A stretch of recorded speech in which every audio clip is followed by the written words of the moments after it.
This is TJ Legacy, host of the Soapboxx Podcast. The live stream will start shortly, but make sure you like our Facebook page, follow us on Instagram, and tell all of your friends and family that the most infamous podcast on all your streaming services is about to go live. TJ, what's goody? It's HB. Can I just big you up real quick with what you're doing with the Soapboxx? Listen, anytime somebody takes their platform to educate and inform the culture of hip-hop with politics, pop culture, doing what you're doing and being responsible with your platform, I can't do nothing but salute you, TJ. Keep doing what it do. Keep repping for the culture. Nothing but love and respect from me, baby. Peace. Gentlemen, what's really good? It's Peter Rosenberg, Hot 97, ESPN, WWE, Cheap Podcast, all that. Big shout out to my peoples over at the Soapboxx, all right? My man TJ, Legacy Cole, the whole Soapboxx crew. Incredible new podcast, all right? Politics, pop culture, hip-hop, even wrestling on occasion. It's all there. So go subscribe and make sure you tune in to the Soapboxx. TJ, what up, man? Appreciate you. Peace to the planet. Charlemagne the God here. What's happening, TJ Legacy Cole? Salute to you, King. Salute to the Soapboxx Podcast. The Soapboxx Podcast is an independent black media podcast, and they talk hip-hop, politics, pop culture, mental health, social justice, a lot of my favorite subjects. Check them out, man. Tune in, subscribe to them. You never know. I'm out here looking at all the different podcasts that are moving and shaking out here because, I got the Black Effect Podcast Network, so I'm going to be checking y'all out, TJ. All right? Keep working. Aren't you glad there was someone willing to stand up to Ron DeSantis? Let me say that again, and let me hear you. Aren't you glad that a strong, qualified, powerful woman was in Tallahassee to stand up against Ron DeSantis? I am not just speaking to you as your only statewide elected Democrat. I am here to ask you to try something new again. To break a rigged system that is corrupt, that doesn't give a damn about you or the person sitting next to you or anyone or anything but one impeached loser. I'm Nikki Freed, your Commissioner of Agriculture, your only member of the Florida Cabinet, and with your help, your next governor of the state of Florida.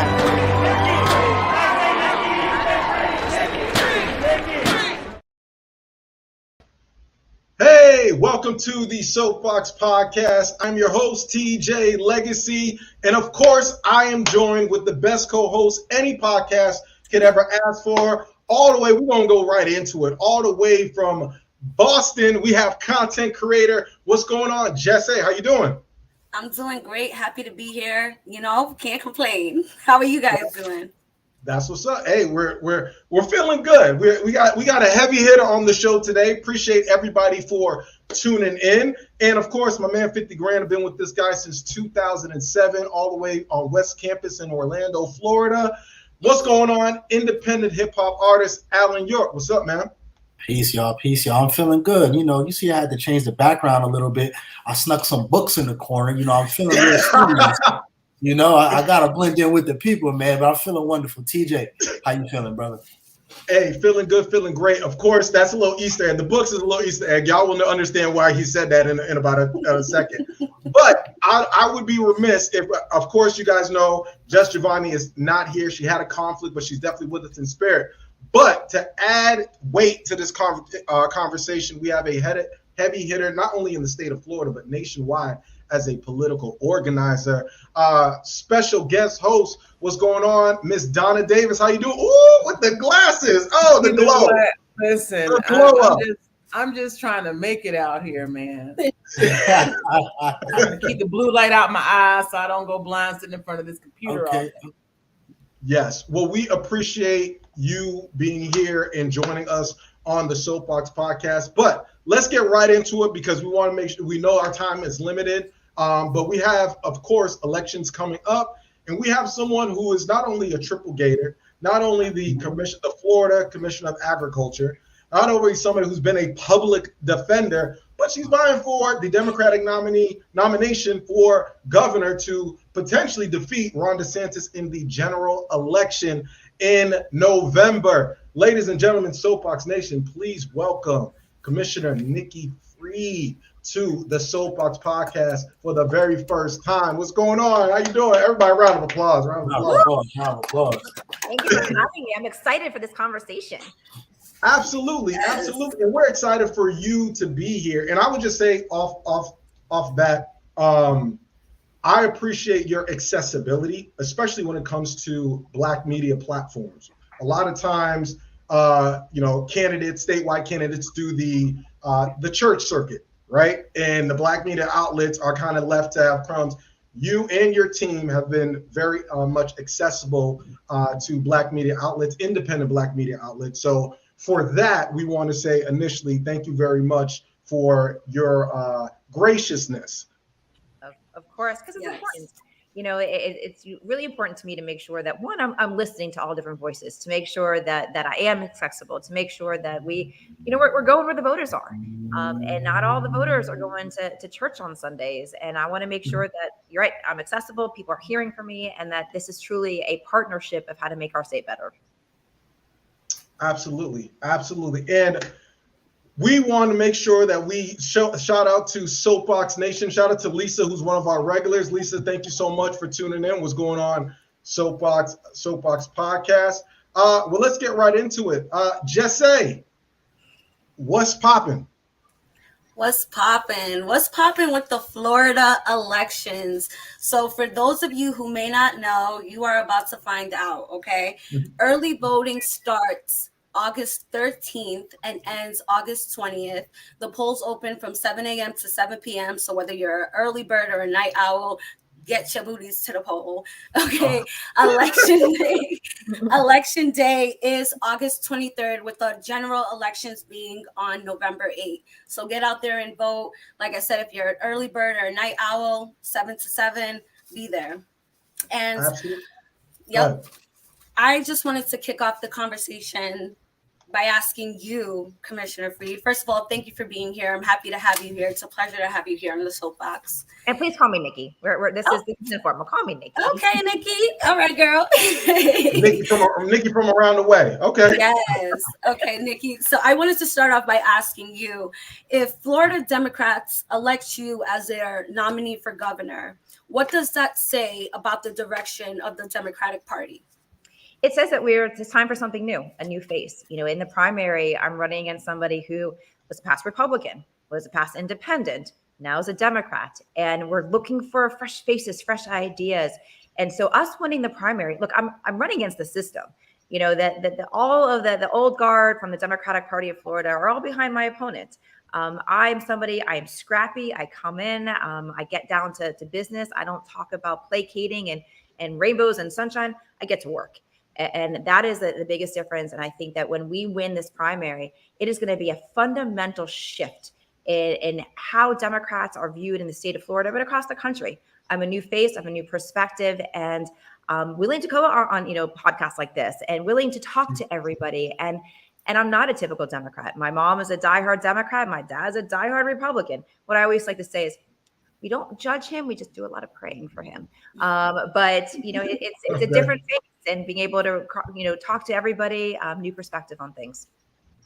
Thank you. Absolutely. And look, I've been very vocal on this podcast, my social media, about Governor Ron DeSantis. I've called him the most dominant man in the paint since Shaquille O'Neal, because of just his relentlessness of he's just going to do whatever he want to do, right? He is baby Trump incarnate. That's where he's placating to his base. Why is Commissioner Freed or Nikki, why are you the answer to the quote unquote Ron DeSantis problem in the state of Florida? Look, as you've heard, I'm the first Democrat that's been able to win our state since Barack took it in 2012. And, everybody counted me out then. I was running for Commissioner of Agriculture. I come from the Jewish faith. People were like, what is a Jewish girl from Miami doing running for Commissioner of Agriculture? A seat that has been predominantly white male, that a Democrat hasn't won in decades. A female has never won, not just in Florida, but across the entire Southeast. And we got to work. I was the only one who was elected in 2018. And since then, I have been in those trenches against Ron DeSantis. I have been calling him out on all of the egregious pieces of legislation that he's been pushing, the suppression of voting rights, the suppression of freedom of speech, the dividing of our state, the patronizing, the fact that he talks a lot of my way or the highway. That's not how government's supposed to work. And I'm somebody who I 15-year practicing attorney. I've been in the trenches. I've been in the courtroom. And if we're going to have a chance to beat Ron DeSantis, I am that chance. I've got the fire. I've got the energy. I've got the policy wonkish if you want me to. But at the same time, I'm sitting here with cut off jeans and I'm just like everybody else. And that's really what people want. People don't like career politicians. They want to know they can relate to somebody.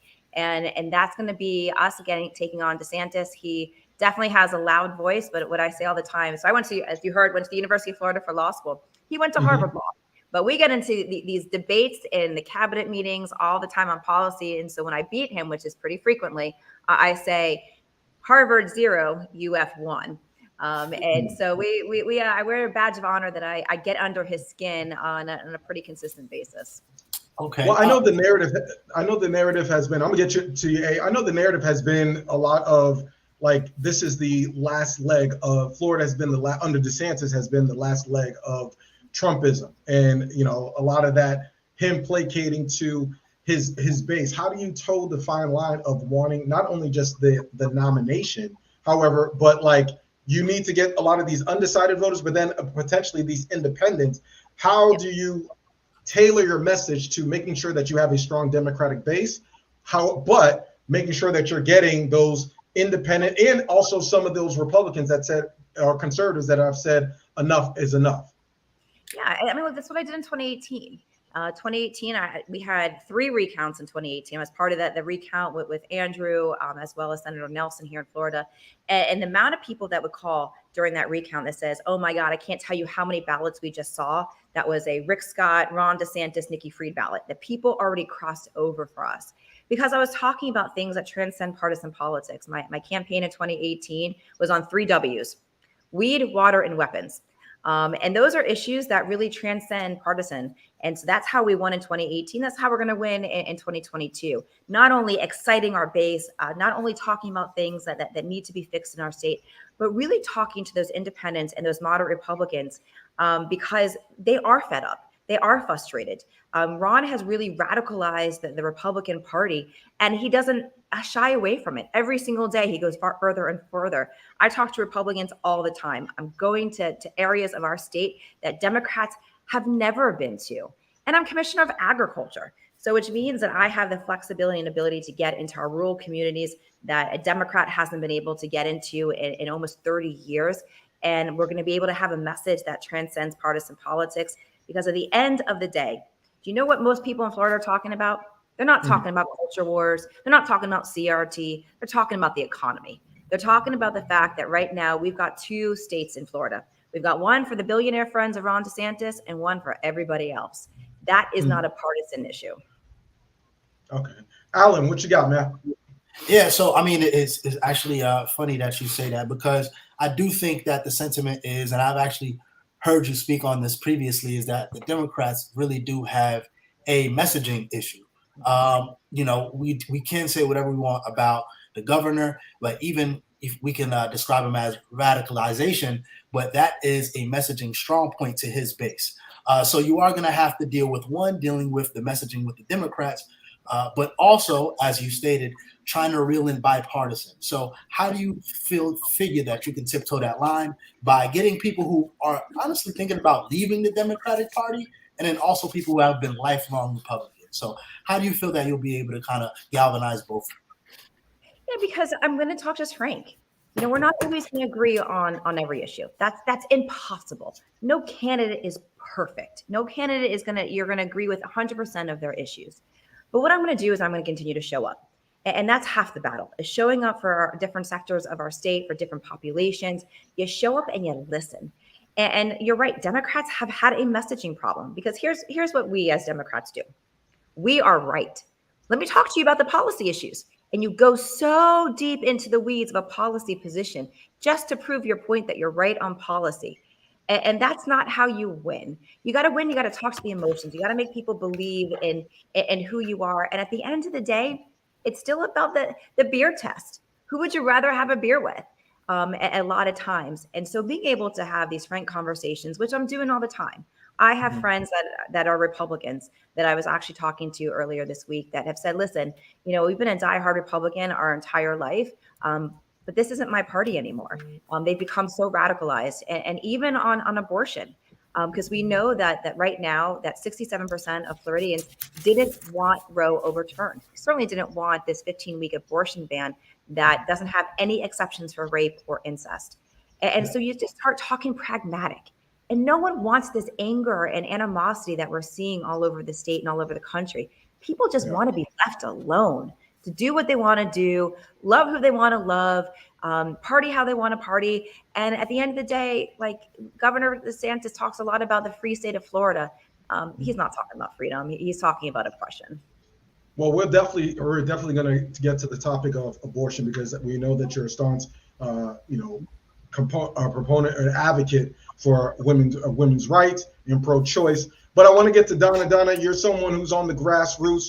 Do you have a question for Commissioner Freed? Yes. My main question is that we've heard from a lot of brilliant, accomplished, powerful people. Hillary Clinton was one. She didn't win.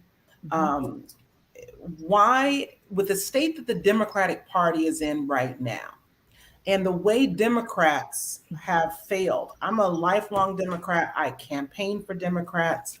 I was just up in Atlanta helping Lucy McBath nail her primary in a district she doesn't even live in. And we managed to squeeze that out for her. And I've been doing this. I've supervised over 1.5 million door knocks in my career. And I've moved into the arena where I'm now working for VoteRev, which is a research firm where we're looking for the absolute best relational tactics to triple our yield in people that go to the polls. Now, my question for every Democrat in this country right now is why you?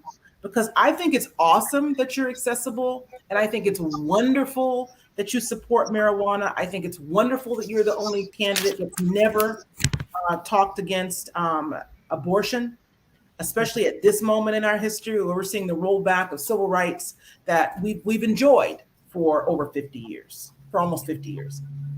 Why you? Yeah. What's the difference? Well, for a lot of reasons. I mean, let me kind of go through. First of all, as you heard, I got 3 degrees from the University of Florida. Second degree was a master's in campaigning. I know what part of the problem that Democrats have had. We don't know how to campaign. We don't know how to organize better. How many of our constitutional amendments have we been passing over the last 25 years?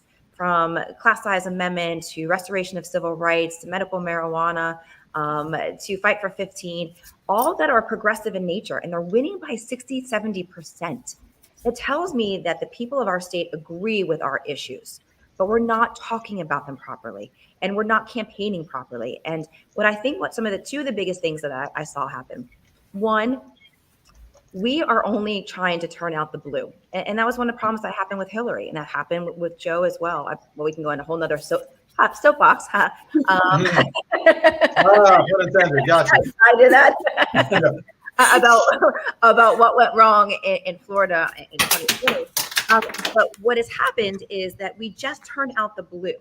That has not been a winning equation for Democrats since we actually controlled the whole state in 1994. And so we've got to go to the areas that Democrats typically don't go to. That's how I won in 2018. Outside of just talking partisan politics, we targeted 13 counties to lose by less or to flip. So I flipped Seminole County, I flipped Duval. We made sure that my first TV commercials were actually in Fort Myers, Lee County, which is redder than red. We made sure that we lost by less in the Panhandle. And so making sure that we're going everywhere, because if we start to lose by 60% instead of 80%, that is going to make a really big difference. The other really big issue that I see in somebody like you who does a lot on the ground in grassroots, we spend so much time just focusing on the top of the ticket, focusing too much on the U.S. Senate and the governor's races. And we're anticipating raising, and just me, outside of even Val, Val Demings, who's running for the U.S. Senate. So is that Friend we're of going the show, Val Demings. Yes. Been on So the show. we in this campaign are anticipating raising about $70 to $80 million. I can't imagine keeping it at the top of the ticket. And so wanting to make sure that our House, our Senate candidates, our city and county commission seats have the resources that they need on the ground, our clubs, our caucuses, our grassroots organizers, because they're the ones who are doing the door knocking. They're the ones who are going to organizing events. And if you keep everything at the top of the ticket and just think that direct mail pieces and TV commercials are going to do it, we've lost our minds. You got to be able to organize from the ground up and not the bottom down. I mean, for example, and I'll talk about this, that 2018, I'm the only female on the ticket. And Andrew started going around to college campuses right before the election. And as you've heard, I'm a triple Gator, was past student body president of the University of Florida. And this is no fault of Andrew's. Andrew probably didn't even know this was happening, is that he did an event at the University of Florida campus. I'm the only female on the ticket. I'm the only one talking about weed, and I don't get invited. And showing the disconnect between how we're running our campaigns. Everything is siloed. The U.S. Senate seat is siloed with the governor, with each cabinet, the House victory, Senate victory. That's not how you win. So I see things differently. I look at ways of organizing differently, and that is how we're going to catapult us to victories in 2022. Okay. I have one more question for you. Okay, go ahead, and then we're going to get to, because I know that Jesse has a question that she wants to ask about regarding abortion. Okay. What are the plans? You know the story of Andrew Joseph, correct? Mm-hmm. Okay. Am I correct in recalling that Deanna Joseph asked for a memorial or something to that effect for her son? Have there been continuing conversations about that? And you had shared with her that you were interested in following through with that prior to your election? Yeah, so we've had a lot of conversations, and certainly we continue to have those conversations. And I don't know exactly where the lawsuit is inside the department. I think that there were still some things going on. And so we weren't able to get to a resolution to that because of some of the ongoing legal issues that are happening there. And some of that's also outside of my purview as commissioner. But I always was welcoming the conversation, figuring out what we can do to remember her son and to make sure that something like that never happens again. Okay. Jesse, you had your question for Commissioner Freed? You're muted. I knew that. I was just testing to see if you guys are paying attention. Very much. We are very much paying attention in the studio, all accountable. Go ahead, Jesse.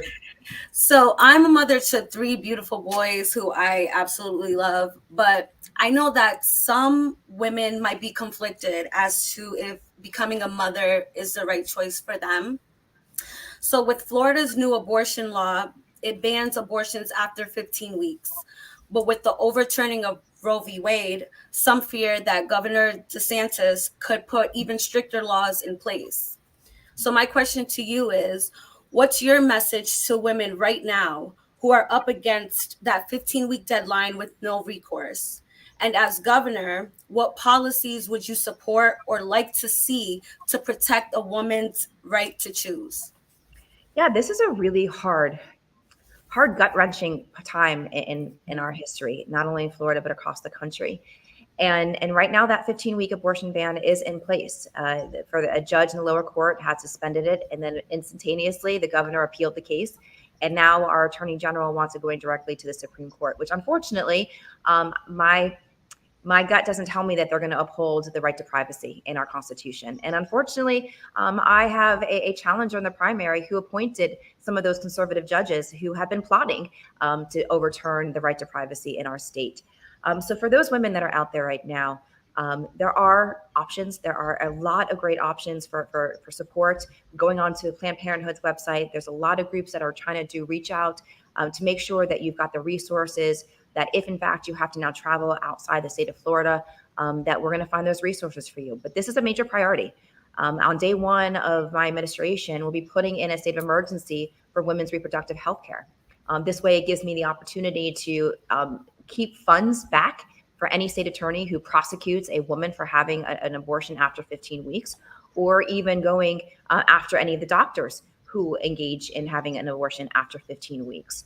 And then working through a new constitutional amendment, making sure that the right to privacy is clear in our Constitution, that abortion is considered a right to privacy, and using the full weight of the governor's office. That means I'll be out there helping to fundraise for signature gatherings, making sure that I'm at events where signatures are being gathered, helping to write the language, and also making sure that I'm promoting the passage of that law, passage of the amendment, but then also sitting back and trying to work with the legislature. And I know everybody's gonna think I'm crazy, but DeSantis, I always say this, when you want to kill a snake, you cut off its head and the rest of the body dies. So when you cut DeSantis out of the conversation, you're letting some of these Republicans that may have been, conservatives, not this radicalization of what's happened. Even the incoming Senate president, she tried on the floor to put additional amendments on there to create an exception for rape and incest. So there's going to be those opportunities. But for those women that are suffering right now and are having to make some of those hard decisions, certainly go out and look for help, look for support. There's a lot of resources out there. Go onto your local Planned Parenthood, see what those options are. But we also know that abortion is healthcare. And unfortunately, the communities that are hurt the most is the Black and Brown communities, where there's already such a disconnect and access to healthcare. And those are going to be the communities that are going to be suffering the most, which is why it is important. I know so many people are saying this. We've been voting. We have a Democrat as governor. We have a Democratic Senate. We've got a Democratic House. But you know who's controlling our state right now? 5 Supreme Court justices and Mitch McConnell. That's who's controlling our country at this moment. And so we've got to be voting in droves and understanding, too, that now what the Supreme Court has done is it's put the power back in the states. And so why it is even more important to know who your governor is and who your legislators are to make sure that we are protecting a woman's right to choose. Well, and I know during your course of your campaign, you're pro-choice, you've been a staunch supporter or advocate for women's rights. And you're right. You mentioned that we have we have an attorney general right now that's basically attacking women's right to choose anyway. But I would be remiss if I didn't bring up the fact that you did support Ashley Moody in 2017. You did donate to her campaign. And so I know Sean Shaw, you said that you're the only statewide Democrat, right? And so here, Sean Shaw was a Black man who was trying to vie for attorney general. You chose to support Ashley Moody. And I know that there's a fine line because she was your friend, she's a Gator as well. So it's like, do you, in hindsight, with everything that's on the line now, do you feel any culpability to the state in which Florida is in, as far as knowing that the person you supported is actually going after women's rights? And if you had supported someone like a Sean Shaw, that we wouldn't be in this position where she is fighting against the courts in order to limit women's access to what you're calling healthcare for abortion. Well, first of all, I did support Sean Shaw. Just so you know, so I campaigned for Sean during the primary, during the general election. We were on the winning ticket together. I introduced him at events. I supported him, said it would have been history in the making because it would have been the first Black attorney general. So I supported Sean during the primary and during the general election. But I did, I've known Ashley since undergrad in law school. And I can tell you, I don't know who she is today. This is not the woman that I went to school with. I mean, we never talked about abortion in school. I mean, I can't imagine sitting around and having a beer and talking about abortion while we're in college. We never talked about. Yeah, it's not usually the icebreaking conversation. Right. And so I did show her some support in 2017 when she first announced, because I was excited. My friend is running for a statewide position, another female that I went to law school and undergrad with. But what she has done in the last 3.5 years, I don't know who she is. This is not the friend that I knew from school, who made a point during her campaign that she was never going to weaponize the Attorney General's office, never going to politicize it. And that is exactly the opposite of what she has been doing. I mean, I'm watching her in cabinet meetings and thinking, I know where she's going to vote. And then she votes the exact opposite. Seeing that she actually went and tried to get the election overturned. As an attorney, I don't even understand how she put her name on a brief like that. So this is not somebody who I would support today, of course. And she certainly has been a big disappointment for sure. Yeah. Okay. Well, I'm glad that you one clarified that and spoke to your relationship with her, and things do change. Relationship, people do change. Not Alan. I've known Alan since 2007. It's pretty much been the same. Alan's pretty much been the same guy. I do want to talk to you about, the Black vote. And I think the criticism in today's, political spectrum has been whether or not the Black vote is actually valued, specifically from the Democratic Party. It seems like a lot of placating. We talked about going through the church circuit. You were actually endorsed by the Democratic Black Caucus, which congratulations for that. However, what does a vote for Black Floridians? What is a vote for Nikki Fried? How do Black Floridians get equity? Because I think that's what we're looking for. It's not just listening sessions, but equity. And what are you planning to do specifically, whether it's with executive orders in order to protect Black Americans, Black Floridians in the state of Florida? And you're absolutely right, TJ. I've heard this my entire career, is that we keep asking the Black community to vote. And there's no return on that vote. You're not seeing economic opportunities. And us white electeds, go to the Black community, right? Go to the churches. And what do we talk about? We talk about criminal justice and we talk about gun violence. And that's it. Mm-hmm. And so I understand that's where the placating comes from. What I have been doing is one, judge me by my actions. Judge me by what I've already done. I chose to leave private practice to go be a public defender. I chose to fight for our children in the foster care system. When I became Commissioner of Agriculture, I say this literally on a day of inauguration. I had a very strong speech and I said, I know how I got here. I didn't get here by myself. I got here because the Black community rallied behind Andrew Gillum and got out and organized and voted in droves. And I understand that when Andrew lost, that wasn't just somebody who's Black who lost. It was the hopes, the dreams of all the things that he wanted to change in the system, to make sure that there was, opportunities on the ground for entrepreneurs, for small businesses, to make sure that people had access to those state contracts, to make sure that things were viewed differently, to understand that, we are building our prisons and our jails based on third grade reading levels, and that 90% of Black children are reading below the poverty line. And so looking at ways to fix that. So I came in on day one and I made sure that my department started to look like the rest of the state, to make sure that there was diversity in all of my positions, to make sure that the first position I appointed was a diversity and inclusion position. That when after George Floyd was murdered, I didn't want to just say, be part of just the marches, which I was. But I said, what can I do already in my current position to make a difference? And so we put together a 12-member panel that was diverse across the state of Florida and looked at some of the internal policies from the Department of Agriculture. I oversee agriculture law enforcement. So we came in and we revamped a lot of our policing practices. I changed the mission statement from the Department of Agriculture to include inclusion inside of the mission statement.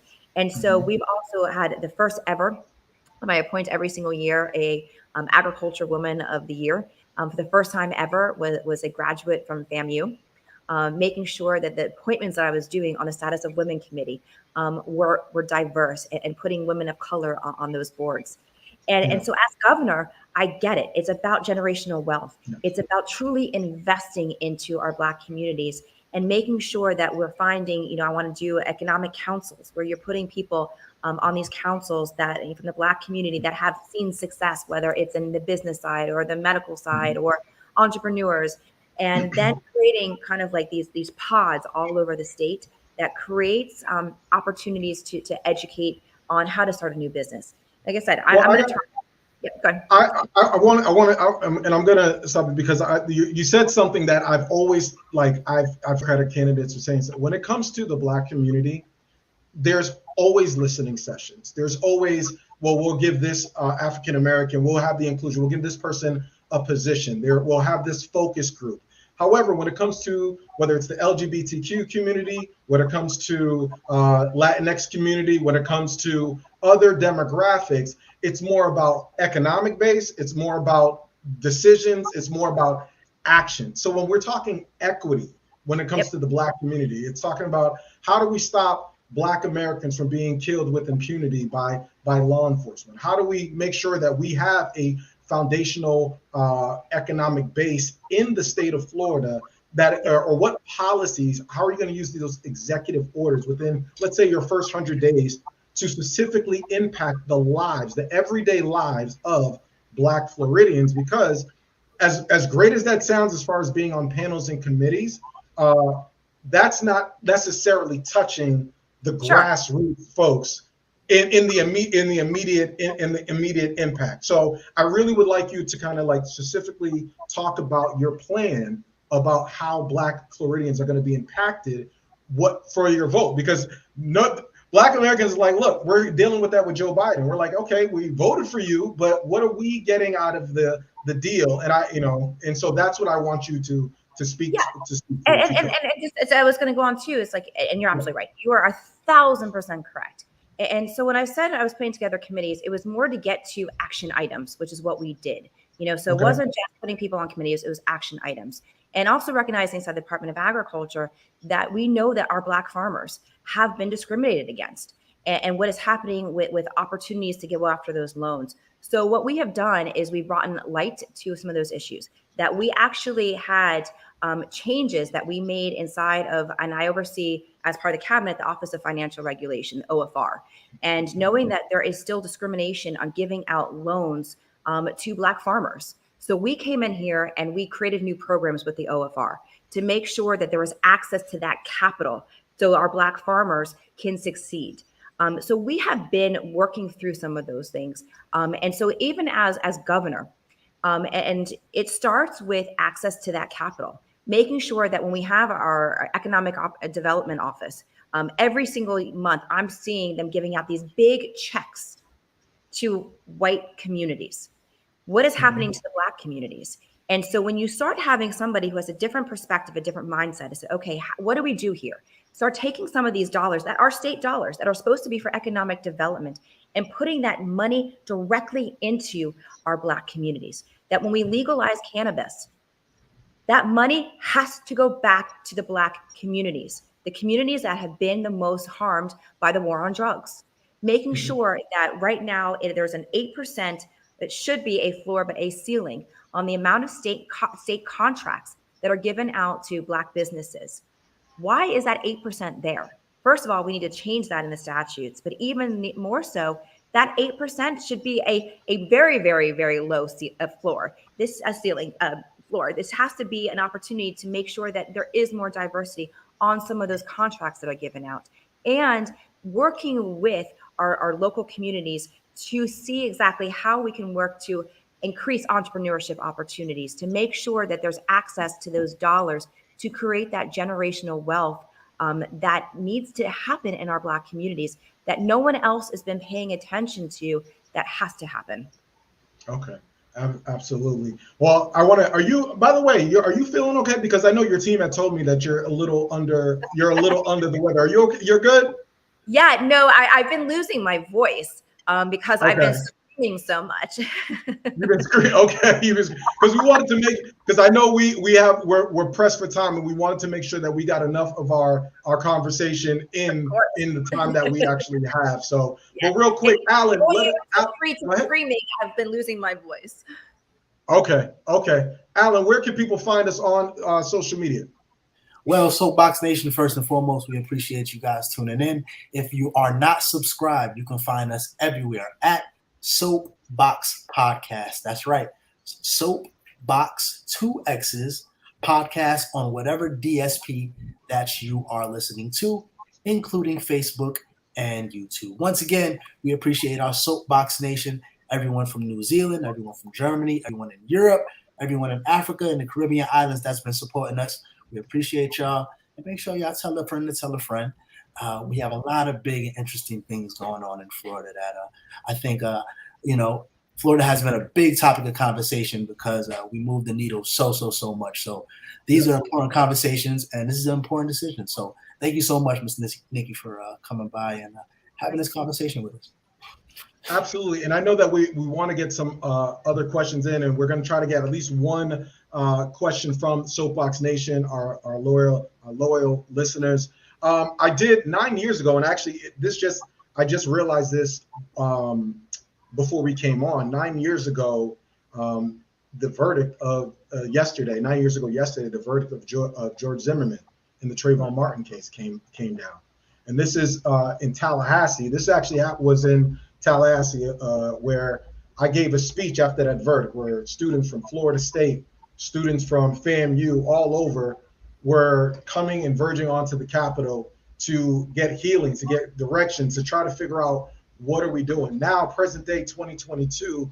I'm afforded the opportunity to talk with someone who's vying for the position of governor, the gubernatorship. So I wanted to ask, is there what your position is on not only just stand your ground, but also on, if you could speak towards the violence that unarmed Black men and Black women have been facing throughout the state when it comes to law enforcement officers, and what protections do you have, what policies in place are you going to do different? You said something new. Well, what is the something new when it comes to protecting Black Americans that you specifically want to see done, or that can be done in order to prevent the George Zimmermans or some of these white supremacist mass shooters that are plaguing our state? Well, first of all, you speak up, you speak loudly, you speak up. And I know that doesn't sound like a lot, but right now we've got a governor who is not denouncing Nazis. We've got Nazis who are roaming our streets in Orlando. And again, from the Jewish community, we're seeing an uptick in anti-Semitism. We're seeing an uptick in racism. We're seeing an uptick in just hate crime. Where the heck is our governor? Why is he not taking to the streets and talking about these issues and saying that this is not okay? And so this is something that is, like I said, after George Floyd, we came in and we made some significant changes in agriculture law enforcement to make sure there was better training, making sure that some of the processes of arrests were done in a more humane manner, But a lot of this comes down to working together in the communities. When I was student body president at UF, we created a town gown. And brought in community leaders from all over the county and from the area, from the students to the administration, to the locals, to the police, and making sure that everybody was consistently talking to one another. And so there was something that was going on in the ground in the community. You knew instantaneously what was happening. And a lot of it also comes to having more resources for community policing, making sure that there was more resources on the ground and going after some of the situation that's happening here in the police area. And a lot of times it's going to sound counterproductive, but a lot of our law enforcement officers, we need more resources. They're not being trained well. They're not being trained in diversity. They're not trained on how to show up and how to de-escalate a situation. And when it comes to stand your ground, my God, we need to revamp that. That has to happen, and that has to be a main priority. And I know that we've had so many of our Black legislators. Are you in favor of repealing it? Yes, absolutely. And so this is, again, as a past public defender, I saw what was happening with law enforcement, and I saw there's bad cops. And what I was able to do when I was a PD, which was one of my biggest frustrations, which is why I've always been a cannabis advocate, is 3 out of 4 of my police reports, was the starting of the odor of cannabis was detected, and that became the probable cause. And then it was my client's word versus the officer's. And so there was times when I just put the officer on the stand, and I, was able to impeach him. And then that officer, after we impeached him, not only was my client found not guilty, but that officer was then fired. And so holding those officers accountable when they're not doing good and they start to take law into their own hands. But we got to make sure that you've got an executive officer and a governor who is willing to walk in the streets and have those conversations and be willing to say, this is not okay, and we are going to have your back. And also, once you start seeing law enforcement officers who are dirty start actually being arrested themselves and convicted, is going to start changing the mindsets of law enforcement of how to work together. Absolutely. And Donna, you wanted to talk. I know we have a hard out because we're trying to preserve the voice for Commissioner Nikki Free. But we do want to talk about housing, and then we're going to go to the moral of the story and wrap it up. And we're so thankful for your time and accessibility. Donna, you had a question about housing in the state of Florida. So I have two questions, and I'm going to give them to you at the same time and fall back. Yeah. Per pupil funding in the state of Florida, one of the lowest in the country. Yep. And affordable housing is on everybody's mind as the Florida market just spins out of control. Yes. So my answer is, what am I going to do about both of those? And you're right. We are funding education 49th in the nation. 49th. Yet we've got the third largest GDP in the country. What does that tell our kids if we're not willing to invest in them? So 2006, there was about $6,400 per pupil funding. Today, it's around $6,900. With inflation, it should have been over $10,000. So my commitment is that we, in 4 years, are going to double the per pupil funding. That way that we are recruiting teachers, we're retaining teachers, we're paying them well enough, that we're making sure that our classrooms are not falling apart, that we don't have broken windows and air conditioning that's dripping on our kids, that there's pride when you walk into a classroom. And that is something that has to happen, because if we're not teaching our kids, what are we doing here? And even going back to what I was saying earlier, that I know that 90% of Black children are reading below the poverty level. If we're not talking and teaching our kids in third grade, there is an inspirational barber who's out in the St. Pete area that he's created this reading program that for every kid that comes into his barbershop that reads, that sits there, he gives them a book and he makes them read with them and then gives them the book to go home with. And so they're starting to create libraries at home. We need to be also encouraging these types of programs and funding these types of programs that are even creative outside the classroom. But per pupil funding is a necessity, doubling of that over those 4 years. My mom was a teacher. I know the hard work that goes into it. And this is something that our kids are falling through the cracks because we're not focusing on this. And when it comes to affordable housing, the heartbreaking stories that I'm hearing all across the state of Florida, I don't care where you live, you're either seeing 20, 30, 40, 50, 60% rent increases in some areas. Other places, you can't afford your mortgage, you can't afford your property insurance, your property taxes. So on day one, I'm declaring a housing emergency because that's what it is. It's an emergency. Okay. It gives me the opportunity to start going after predatory landlords because that's what they are. This is not inflation. This is greed. And start giving them an opportunity to now being held accountable that anything above inflationary rate is predatory. Being able to also utilize resources at the local level to deal with rent increases. Also looking at ways to start building more affordable homes. We've been gutting the Affordable Trust Fund for 28 straight years in the tune of $2.3 billion. Why do we think we have a housing problem? Because we haven't been building enough homes. And so these are types of tools that we're going to have in the tool shed once I'm governor.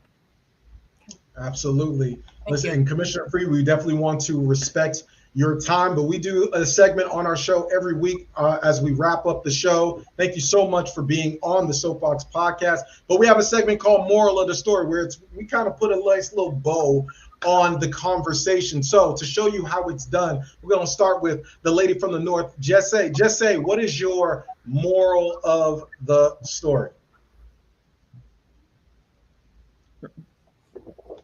My moral of the story is simple. Go out and vote, vote, vote. If you want to see change, go out and vote. If you're sitting on your couch, there's not much you can do. But if you get up and you go out and vote, then, hey, you might see a change that you want to see.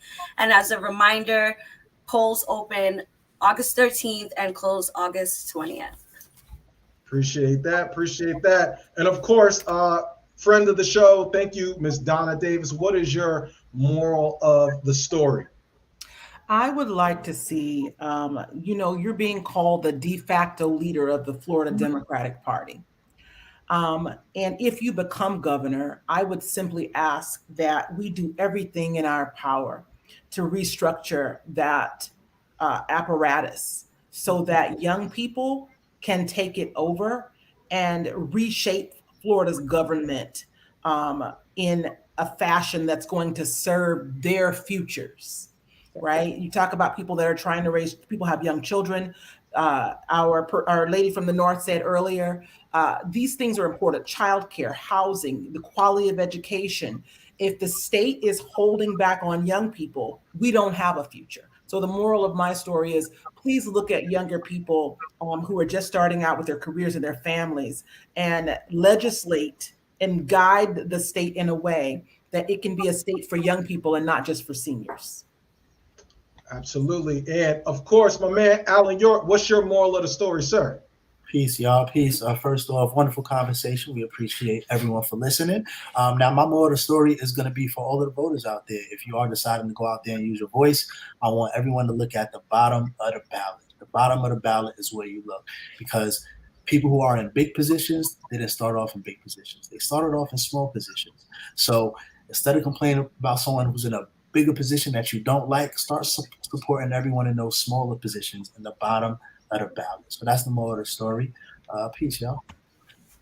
All right. And Commissioner Freed, what is your moral of the story? And again, thank you so much for being accessible, answering questions. I know you were a little under the weather, voice is hoarse, but we appreciate the time that you stepped on this independent Black media platform that we have here to educate our community. What is your moral of the story? First of all, thank you so much for having me on tonight. This has definitely been such an honor and a pleasure of mine. The moral of the story is, find your candidates that are not just going to, talk the talk, that are going to walk the walk, that actually look into their passion, look into their heart. Make sure that you're voting for people that you trust are going to take care of you. When somebody goes into the ballot box, you're literally giving somebody else your proxy, that you trust that person is going to do right by you. So make sure you're doing your research. Make sure that you're looking into the heart of the candidates, and know that you're asking the tough questions, making sure that you've got the right people that you're electing, because that's the only way that we're going to make true change, is by changing the people that we're electing, because something's going wrong right now in our country and it's not going the right direction. So look into the hearts of your candidates and make sure that you're doing your research and asking those tough questions. Absolutely. Thank you so much. And listen, my moral of the story is simple. If you build it, they will come. And so when we started this podcast about 3 years ago, we wanted to make sure we had a platform that is uncensored, unscripted, and we wanted to make sure that we had activists, political organizers, political candidates, hip hop enthusiasts, content creators, that we can all converge and have conversation and make sure that we can move the needle. We have done that. The fact that we've had someone who is vying for to be governor of the state of Florida is definitely a big win, but we're not stopping here. And I just want to say thank you so much to Soapboxx Nation, those who are rocking with us every Thursday, those who would support us, support me individually as a journalist here, having this independent platform. So we appreciate this. And so I'm going to do, this is what I do every week. So for Just Javonni, who's not here, for Miss Donna Davis, for Alan York, for Jesse, for Commissioner Nikki Freed, wanting Florida to have something new. We wish you the best of luck on your race. And please don't be a stranger to the Soapboxx Podcast. You're welcome back in time. And if you're in the governor's mansion, don't act like a stranger. We do travel. We do travel as well. I was going to invite you all to the mansion. We can do this podcast right from the mansion. Yeah, don't call security. So we will show up to the mansion. Okay, all right. We will be there. So this is where we pose for Commissioner Nikki Freed. I am TJ Legacy. I am humbled. This is, ladies and gentlemen, the Soapboxx Podcast, and we are out. Tell them what we talking about.